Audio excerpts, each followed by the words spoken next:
இன்றைக்கி புதன்கிழமை சாயங்காலம் எடுத்த வீடியோ அதாவது இன்றைக்கி அம்மா வந்து பார்த்திங்கன்னா வேலைக்கு போயிட்டு இப்படியே வந்து நம்ம வீட்டுக்கு வந்திருந்தாங்க.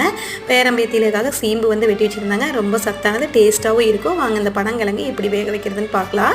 பனங்கிழங்கை நல்லா மண் போகிற அளவுக்கு 2-3 தடவை வாஷ் பண்ணிவிட்டு நார்மலாக வந்து விறகடுப்பில் ஒரு குண்டாவில் போட்டு வேக வைப்பாங்க. நான் வந்து இன்றைக்கி விறகடுப்பு இல்லை, ஸோ அதனால் வந்து பார்த்திங்கன்னா மழை பெஞ்சதுனால விறகு எடுத்து வைக்கல. ஸோ குக்கர்லேயே வேக வைக்கலான்னு வேக வச்சேன். இந்த குக்கரில் கிழங்கு முழுகிற அளவுக்கு நல்லா தண்ணி ஊற்றி லைட்டாக உப்பு போட்டு 3-4 விசில் விட்டிங்கன்னா கிழங்கு நல்லா வந்துடும். இதில் என்ன ஒரு சின்ன வயசு ஞாபகம் வந்து பார்த்திங்கன்னா, இந்த கிழங்குக்குள்ளே இருக்கக்கூடிய அந்த பனங்குருத்துன்னு சொல்லுவாங்க. இந்த குருத்துக்கு ஒரு பெரிய சண்டையே நடக்கும். கடைசியில் எப்படி இருந்தாலும் குட்டீஸ், அதாவது கடைக்குட்டியான எனக்கு தான் இந்த குருத்து வந்து கிடைக்கும். நானும் அண்ணாவும் இதுக்கு நிறைய சண்டை போட்டிருக்கிறோம்.